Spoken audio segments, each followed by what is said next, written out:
안녕하십니까. 2021년 10월 7일 최병무의 팩트 시작하겠습니다. 이재명 경기도지사에 있어서 대장동 의혹이라는 거는요, 정말 운명이 걸려있는 부분입니다. 본인도 뭐 느낌이 안 좋다, 이 수사의 진전 과정에 대해서 그렇게 얘기를 했다고 하는데, 그 느낌이 안 좋은 급소, 물론 가장 큰 급소는 자, 화천대유의 자회사인 천화동인 1호부터 7호 사이에 과연 이재명 경기도지사, 당시 이재명 성남시장의 지분이 있느냐, 그러니까 차명으로 소유하고 있느냐, 뭐 이런 것들이 제일 급소이자 핵심이고, 그게 나오면 뭐 대선 후보는 못하는 거겠죠. 그러나 거기까지 검찰이 수사를 할지, 또는 뭐 수사를 해서 제대로 파헤칠지, 뭐 그거는 현재 미지수니까. 그런데 그거 말고는 거의 최대의 변수라고 할 수 있는, 급소라고 할 수 있는 부분이 거의 이제 드러났다, 이렇게 볼 수가 있는 그런 장면이 나왔습니다. 무슨 얘기냐면, 유동규 전 성남도시개발공사 기획본부장이 구속된 사유가 성남시에 수천억 원의 손해를 끼쳤다는 배임 혐의입니다. 그렇죠? 그런데 이 배임 혐의를 당시 성남시장이 몰랐다. 그러면서 지금 유동규 씨는 나의 측근이 아니다, 이렇게 주장하고 있죠. 자, 그런데 그게 아니고 실제 그 과정을 추적해 봤더니, 그리고 검찰이 확보한 문서 이런 것들을 봤더니 요때가 제일 핵심이었네 하는 시간이 드러났고요. 그 시간에 이재명 지사가 어떠한 일을 했느냐, 이 일에, 이게 이제 그 쟁점으로 남아있고, 그런데 만약에 그 일을 안 했다고 하면 그거는 이제 지금 거의 직무유기가 되는, 왜냐하면 법에 다 하도록 되어 있으니까 이런 부분이 드러난 겁니다. 그게 무슨 얘기냐면, 이 대장동 설계의 가장 큰 핵심은 잘 아시다시피 이건 민간개발로 하느냐 공영개발로 하느냐, 이거 아니겠습니까? 그런데 자기가 시장 되기 전에는 민간개발 추진위원회에 가서 내가 이거 민간개발로 확실하게 추진하겠다고 해놓고 당선되자마자 그걸 공영개발로 바꿔버렸습니다. 뭐 이거는 또 이제 별개의 문제고, 그 다음 핵심은, 자, 그러면 여기서 만약에 수익이 많이 날 경우에 이 수익을 민간과 공영이 어떻게 나눠 갖느냐, 이게 핵심이죠. 그러면은 이제 수익이 예상보다 많이 날 경우에는 그 초과 이익에 대한 환수 장치를 만들어야 됩니다. 평택 현덕지구나, 그 다음에 우이래지구나, 다 거기에 있습니다. 그런데 대장동에서는 빠졌단 말이죠, 그게. 그 부분을 검찰이 유동규 씨 구속영장을 청구하면서 문제 삼아서 배임이다, 이렇게 얘기를 한 건데, 자, 2015년 2월 달에 보면 이재명 지사가 직접 결재한 문서에 민간 수익을 지나치게 우선시하지 않도록 하라, 이런 문구가 있습니다. 그렇죠. 그런데 이게 이 결재 문건이 뭐냐면, 대장동 1공단 결합, 그러니까 대장동과 1공단 결합 도시개발 사업 추진에 따른 다른 법인에 대한 출자 승인 검토 보고, 뭐 이런 문건입니다. 여기에 결재했는데 민간 수익 과도하게 가져가지 않도록 해라, 이겁니다. 그게 기본 지침이죠. 그런데 그로부터 한 3개월쯤 뒤에 2015년 5월 27일 날 전자문서 3개가 검찰의 압수수색 과정에서 나왔습니다. 시간이 전부 다르죠, 전자문서 3개. 근데 이 3개가 핵심이다. 5월 27일.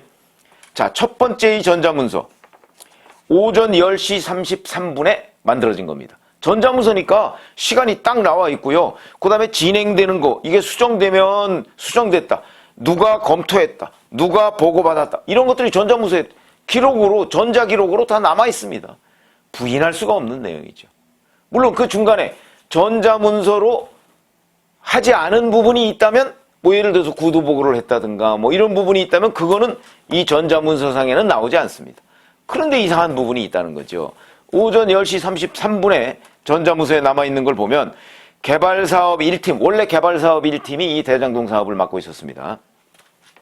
여기 소속에 있는 한모 씨라는 사람이 개발사업 1팀장 김문기 씨한테 문서를 보고합니다. 사업협약서 검토 요청 수정안이라고 하는 걸 보냅니다. 이게 이제 대장동 사업 검토 보고서입니다. 이게 이제 초안인 셈이죠.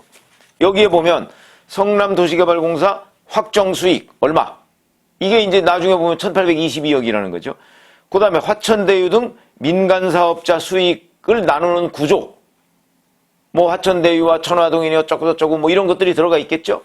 그 다음에 세 번째, 초과 수익 분배 방식, 초과 수익이 얼마가 발생할 경우 뭐 어떻게 한다. 그 지금까지 알려진 바로는 평당 1,400만 원 정도가 적정 수익인데 만약에 1,400만 원을 초과할 경우에는 뭐 어떤 비율에 따라서 성남도시개발공사와 민간업자가 나눈다. 이런 조항이 여기 들어가 있다는 거죠. 그런데 그게 10시 33분입니다. 오후 5시 50분에 그 개발사업 1팀의 한모 씨가 다시 김문기 씨한테 문서를 보냅니다. 여기에 보면 사업협약서 재수정안 검토 요청. 아까 거는 검토 요청 수정안이었고요. 재수정을 한 겁니다. 여기에 보면 그러니까 이 2시간 사이에는 7시간 정도 차이가 납니다. 요 시간 사이에 다시 이제 보낸 건데 이 두 번째 문건에서는 성남도시개발공사가 초과 수익이지 않습니까? 아까 평당 1,400만 원을 넘을 때 이 조항이 빠졌습니다. 그리고 보통주를 갖고 있는 화천대유 측이 다 가져갈 수 있도록 사업 구조가 변경이 됐습니다. 자, 그러면 오전 10시 33분에서 오후 5시 50분 사이 이 7시간 사이에 도대체 무슨 일이 있었던 것이냐. 이게 핵심인 거죠. 왜 다른 거는 다 살아있는데 이 부분만 빠졌느냐. 그런데 제가 한번 유튜브를 해드린 적이 있죠. 유동규가 뺐다. 이렇게 제가 말씀을 드린 적이 있습니다. 그거는 이제 관련자들의 증언이 그렇게 나오고 있는 거예요. 유동규 씨가 뺐다는 거죠. 그럼 유동규 씨는 혼자 뺐냐? 이재명 시장의 지시를 받고 뺐냐? 협의해서 뺐냐? 이런 것들이 이제 문제가 되는데, 자, 5시 50분에 말고 또 6시 8분짜리 전자문서가 또 있습니다. 여기에 보면 아까는 개발사업 1팀 사이에서 오간 내용인데 이거는 전략사업팀장이 보고받은 겁니다. 이거 보고받은 거는 사업협약서 검토 결과 회신 이겁니다. 그러니까 무슨 얘기냐면 10시 33분에 개발사업 1팀의 수정안이 오후 5시 50분에 1팀장한테 재수정안해서 보고가 됐죠. 그런데 이것이 18분 뒤에 전략사업팀장한테도 보고가 된 겁니다. 그렇다면 거의 동시에 보고가 됐다는 얘기인데 그러면은 이미 이전에 어떤 식으로든 이 사업협약서가 사실상 결제가 끝나 있었다는 얘기가 되는 거죠. 그래가지고 이 한모 씨라는 사람이 재수정안을 만들어서 개발사업 1팀장, 자기 소속의 1팀장한테도 보고하고 자기 소속이 아닌 전략사업팀장한테도 보고를 했다. 전략사업팀장은 유동규 씨가 개발사업 1팀에서 권한을 빼앗아서 만든 그런 일종의 유동규 별동대 비슷한 데입니다. 이 얘기가 뭘 의미하느냐? 이거는 결국은 사전에 유동규 씨와 전략사업 1팀, 그 다음에 이거 회신했다는 거는 화천대유 측에 회신했다는 얘기거든요. 화천대유 측이 사전에 다 짬짬이 했다는 것 아니냐 하는 강력한 암시를 담고 있는 대목이다. 이렇게 볼 수 있는 겁니다.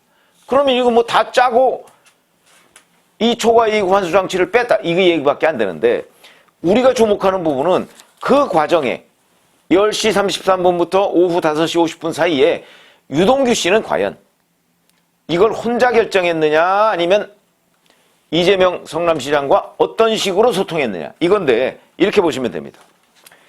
성남시가 100% 출자한 게 성남도시개발공사죠. 여기 정관에 보면 8조에 이런 내용이 있습니다. 공사의 중요한 재산의 취득 및 처분에 관한 사항, 분양가격 등 결정에 관한 사항은 사전에 시장에게 보고하여야 한다. 이렇게 되어 있습니다. 정관 8조에. 이 정관 8조를 유동규 씨가 무시했을 리가 없을 거라고 보는 게 상식이죠. 그 다음에 지방공기업법에 보면 지방자치단체장은 공사의 설립, 운영 등 공사의 업무를 관리, 감독한다. 이렇게 되어 있습니다. 그렇다면 만약에 이재명 경기도지사와 상의 없이 또는 승인 없이 협의 없이 유동규 씨가 이 초과이익 환수장치를 뺐다면 지방공기업법 이걸 이재명 지사도 위반한 게 된 것이고 이재명 지사, 유동규 성남시장이 도시개발공사 정관 위반, 지방공기업법 위반 이렇게 되는 겁니다. 거기다가 이재명 성남시장은 본인이 설계자라고 했죠. 주요 설계 부분에 관해서 본인이 왕따를 당하고 있었다. 이러면 관리 책임의 문제가 아니고 본인이 직접 설계했는데 직무유기의 문제가 발생합니다. 굉장히 심각한 문제입니다. 자, 지난 9월 30일 TV토론에 나와서 이재명 지사는 이렇게 얘기했습니다. 전략사업팀 구성한 이유에 대해서 이게 팀 단위 신설은 도시개발공사 자체적으로 하는 것이다 이렇게 주장을 했는데 성남도시개발공사 직제 규정에 보니까요. 공사의 기구 설치 직제의 개폐는 시장의 승인을 얻어야 한다 이렇게 규정되어 있어요. 이것도 결국 거짓말이었다는 얘기가 되는 것이죠. 자, 이렇게 본다면 결국 핵심은 2015년 5월 27일 오전 10시 33분 1차 수정보고서가 오후 5시 50분 2차 수정보고가 될 때까지 그 안에서 벌어진 일, 그게 바로 초과이익 환수장치를 뺐는데 그 부분에 관해서 성남시에서 당시 가장 중요한 일이 바로 이 대장동 사업이고 이게 수천억 원의 이익이 성남시로 가느냐 민간업자한테 가느냐를 결정하는 일입니다. 그거를 유동규 씨가 혼자 했느냐 위법하게도 혼자 했느냐 아니면 이재명 성남시장한테 보고하거나 상의하거나 승인하에 했느냐 요게 이제 급소가 되는 건데 지방공기업법 성남도시개발공사 정관 등등을 보면 이거는 만약에 안 했다면 전부 다 위법행위가 되고 이재명 당시 성남시장도 위법행위가 된다. 이렇기 때문에 이 부분과 관련해서 배임이 됐으니까 배임으로 지금 구속이 된 상태 아닙니까? 그러면 성남시장도 당연히 배임죄의 공범이 되거나 아니면 직무유기가 되거나 가장 중요하게 관리 감독해야 될 업무 중에 첫 번째인데 그러니까 결국 유동규 씨가 수천억 원의 성남시 이익을 손해를 끼쳤는데 그 부분에 관해서 이재명 성남시장이라는 사람은 전혀 모르고 있었다. 그 중요한 결정이 이루어지고 있는데 그거는 위법행위이자 직무유기이자 무능한 거죠. 그 유동규 씨를 쓴 사람이 바로 이재명 성남시장 아닙니까?